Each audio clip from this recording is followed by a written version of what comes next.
Hi students, welcome to round one of kitchen table ceramics and my kitchen right now. I'm going to show you guys how once again to put together your slab box. The first thing I want to show you is how to cut out the squares. I have this awesome little tiny box of glitter, but what it is it's a perfect square on the bottom that'll work as a template for cutting out my sides. So I have my slab that I threw out earlier, and I posted that slab throwing video, throwing out your slab with no roller to your canvas. So you guys can watch that to see how to throw out your slab with no roller. So I cut out a perfect little square template here. And instead of cutting out 4 more, I cut some so they're ready to go. Now, I have an extra piece of clay here to build my top and my bottom. And I scored all the sides using my metal scraper. And you all have this in your toolkit. So I scored the sides really well on all the different slab parts. And look at how little this is, too. You do not need to make a monster slab box. Should you want to make a big slab box at home, you can, but you don't have to. You can make a small one. So students, you can see I have my prepped and scored slabs, and I want to show you how deeply I'm scoring the slabs so you score them really well.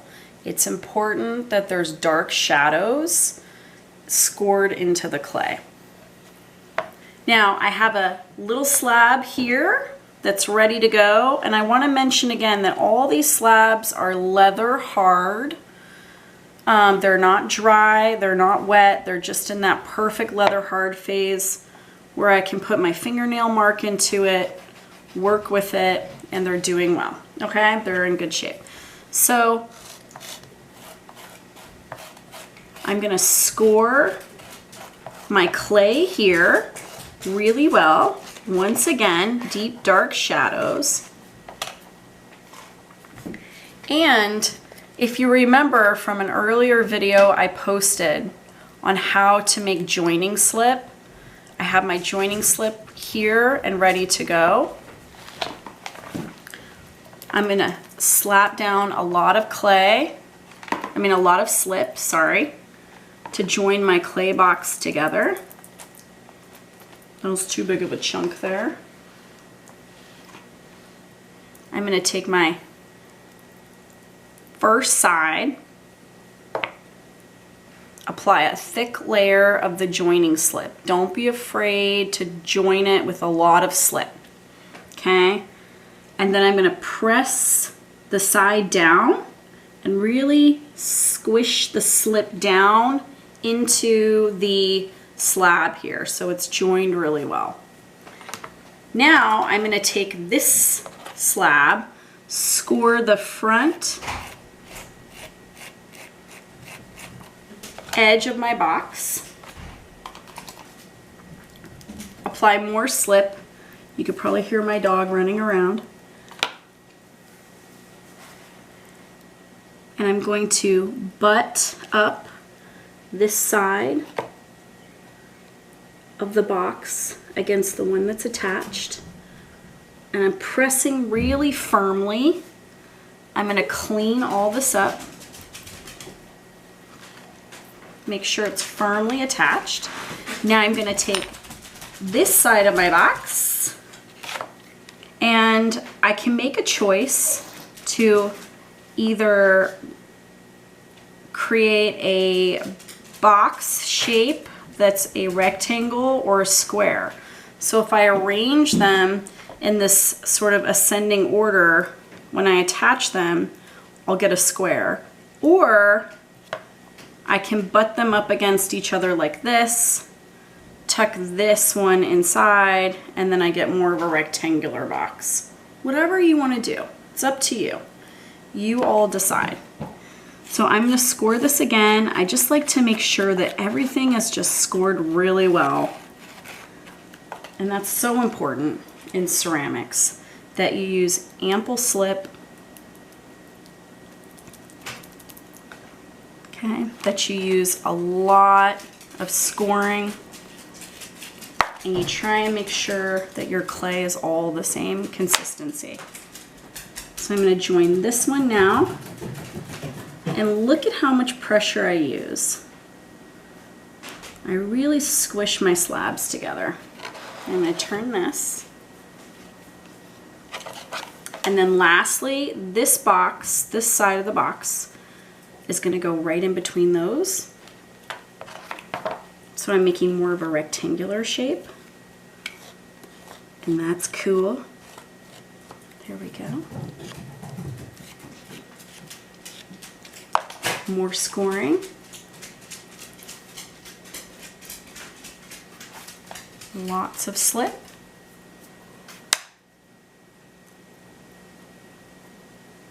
Side goes in. Look at that. Just really seal it up. Don't be afraid. Now, I have a bowl of water here with my sponge in it.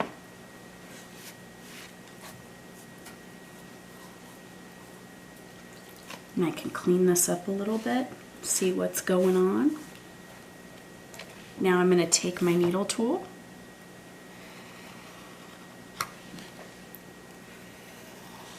Trim away the extra clay.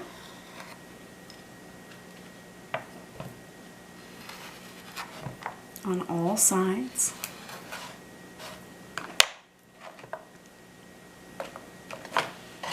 And now, with my extra bit of leather hard slab here, score everything really well.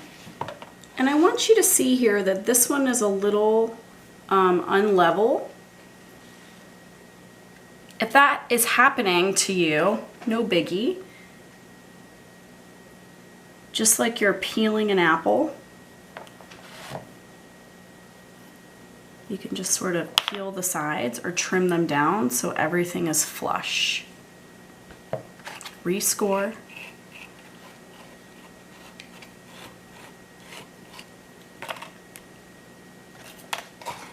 More slip.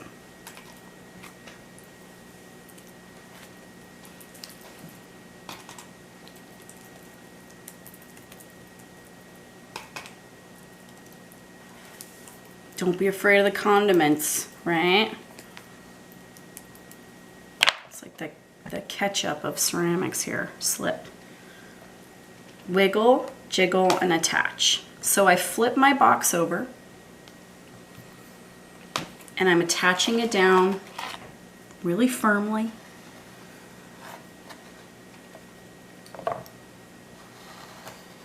I'm trimming the sides away. Once again.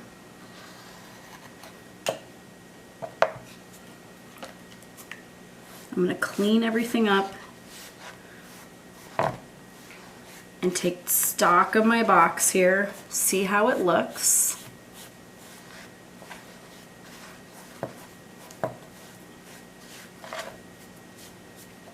And you can see that I have some edges here that are protruding out. And we want to sort of refine this as much as possible. Since we don't have all the tools that we need,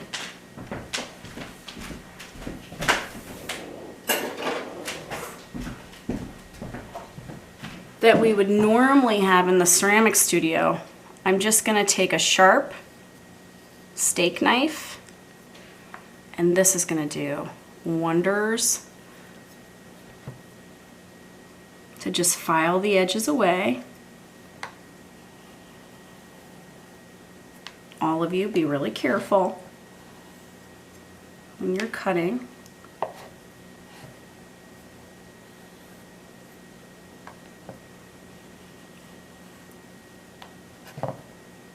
And I'm removing those extra little bits of clay from my construction project here.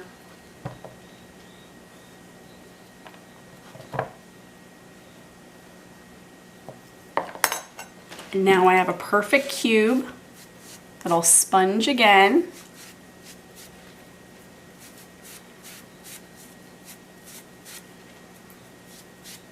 And then I'm gonna look at this little cube here and decide which side is the best side to be the top. So I think that this will be the top and that this will be the bottom.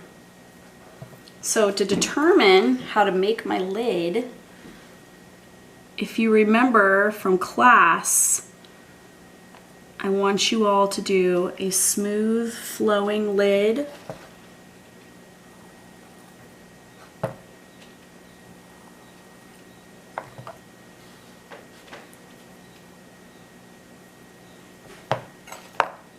Okay, no monster teeth, no castle wall. I'm taking my knife that I just pulled out of my kitchen drawer and I'm using this to slice through my lid that I just marked and drew on there with my needle tool, and I'm following my needle tool mark. Okay, I've taken my lid off. Awesome box. Now it's time to clean all that up. So I come back through, I take my cleanup sponge,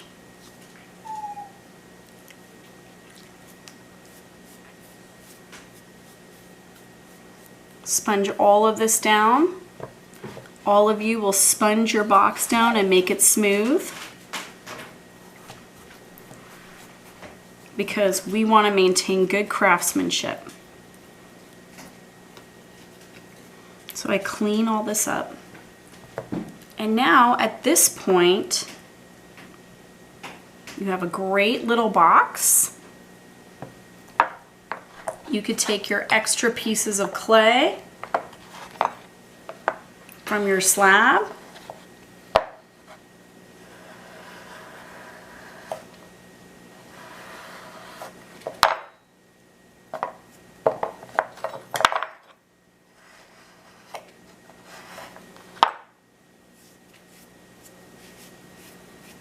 Score something like this onto your box and make a little handle. You can put these up on feet. You can sculpt handles and knobs on your box and do interesting patterns and textures that you carve in using your tools or tools that you have at home or your pencil. The rules are the same though. It can't be more than 1/2 inch thick or it'll explode. If you trap any kind of air pocket, then you have to have an air release hole. And remember, you can't stick wet clay to dry clay. Okay, thanks everybody. I hope this helped you, and email me with any questions or comments you have.